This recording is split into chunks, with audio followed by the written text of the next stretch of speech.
Welcome to Gopal Salesforce. Today, we are going to complete a data cloud certification. So here, we need to go with that certification site, and we need to open that.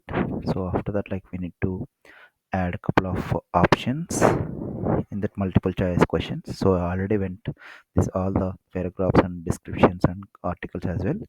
So I'm going to directly update my answers in those questions, and we can complete easily.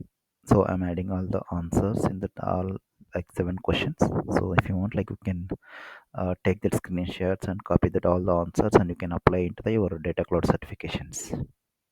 Thank you for watching. Have a nice day.